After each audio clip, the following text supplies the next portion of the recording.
नमो भगवते रुद्राय। आप सभी शिव साधकों को प्रणाम और आप सभी का स्वागत करते हैं।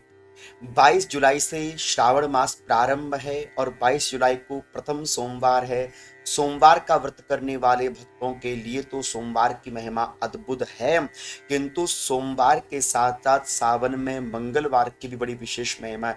वैसे सच बताएं, श्रावण मास में प्रत्येक घड़ी मुहूर्त नक्षत्र का, प्रत्येक बार का, है ना, बहुत सुंदर, बहुत ही सुंदर वर्णन हमारे शास्त्रकारों ने बताया कि प्रत्येक दिन मुहूर्त अपने आप में बड़े अद्भुत होते और बड़े विशेष होते।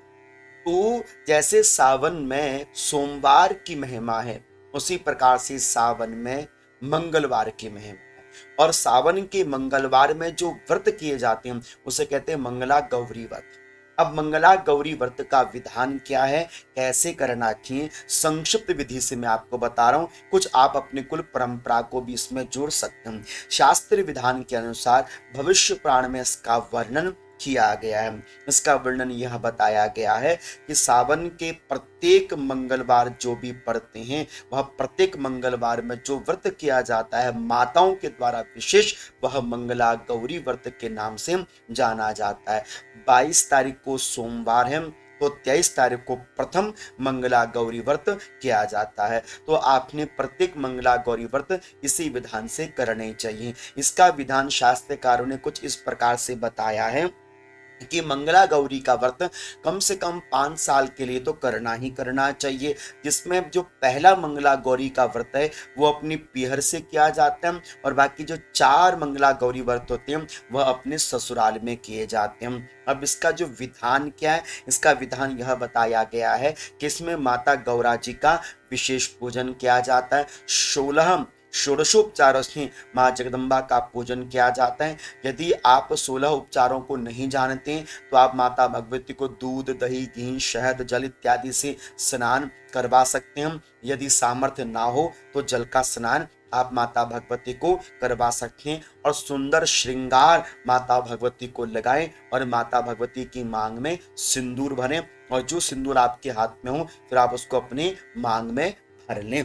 इस तरह से मंगला गौरी का व्रत संतान के सुख के लिए और दीर्घायु की कामना के लिए विशेष माना जाता है। इसमें आटे का एक दिया बनाया जाता है जिसमें 16 मुख बनाए जाते हैं और 16 पत्तियां रखी जाती हैं और पूजन करते समय इन 16 दीपकों को अथवा 16 मुख वाले दीपों को प्रज्वलित किया जाता है। इसमें जो भी संख्या वैसे चढ़ाई जाती है वह 16-16 चढ़ाई जाती हैं। अब आपको जैसा उचित लगे वैसे अपने सामर्थ्य अनुसार आप 16 चढ़ाना चाहते हो 16 चढ़ाएं, अच्छी बात है। नहीं, यदि 16-16 की संख्या में आप सब कुछ चढ़ा सकते हैं तो आपका जितना सामर्थ्य बनता है आप उतना भी इसमें कर सकते हैं। इसमें विधिवत पूर्वक आपने माता गौरा जी का पूजन करना चाहिए। गौरा जी अर्थात भगवान शिव के सहित माता गौरा जी का पूजन करना चाहिए और मंत्र का उच्चारण करना चाहिए। श्री मंगला गौर्ये नमः, श्री मंगला गौर्ये नमः, जयंती मंगला काली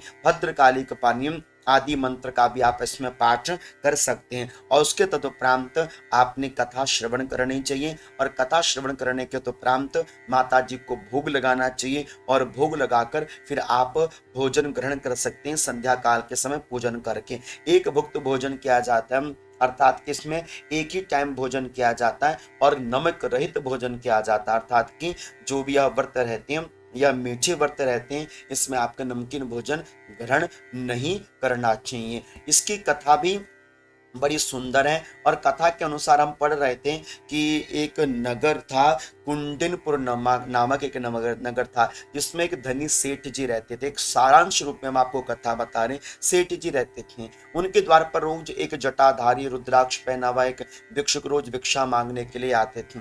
एक दिन पत्नी ने उनकी झोली में बिना बताए सोने की वस्तु डाल दी, स्वर्ण की वस्तु डाल दी। इतने में उनको महात्मा जी को ये अच्छा नहीं लगा और उन्होंने उनको अनपत्यता का दोष श्राप दे दिया, संतानहीनता का श्राप दे दिया। बड़ा अनुनय विनय करने के तदुपरांत अंत में उन्हें माता गौरी की कृपा से एक बालक प्राप्त हुआ, लेकिन बालक की आयु अल्पायु थी। 16 वर्ष के उपरांत बालक की मृत्यु हो जानी थी, इसलिए वह बालक भटकता हुआ काशी की नगरी की ओर बढ़ रहा था। इतने में काशी की नगरी में एक स्त्री के संग उसका विवाह सुनिश्चित हो गया, लेकिन सौभाग्य से बात यह थी कि उस कन्या की जो माता थी वह मंगला गौरी का व्रत करती थी, जिसके कारण उसके पति पर आने वाली विपदा भगवान महादेव की कृपा से और माँ जगदम्बा की कृपा से टल गई। इसलिए यह मेरी माताएं इस व्रत को बड़े सौल्लास के साथ करती हैं और मंगला गौरी के दिन नाना प्रकार के आभूषणों से माता भगवती का 16 श्रृंगारों से पूजन करती हैं और स्वयं भी उस दिन व्रत वाले दिन 16 श्रृंगार करती हैं और लाल वस्त्र का प्रयोग करती हैं। मतलब साड़ी पहने अथवा कोई भी आप वस्त्र धारण कर रहे हैं वो अधिक से अधिक लाल होना चाहिए, माथे पर बिंदिया और मांग पर सिंदूर होना चाहिए जब आप इस व्रत को कर रहे हैं। तो इस तरह से इस व्रत को करते हुए आप माता गौरा जी के निकट चाहे तो कह सकते हैं तुलसीदास जी की ही एक बड़ी सुंदर दोहावली है रामचरितमानस के अंतर्गत, जिसमें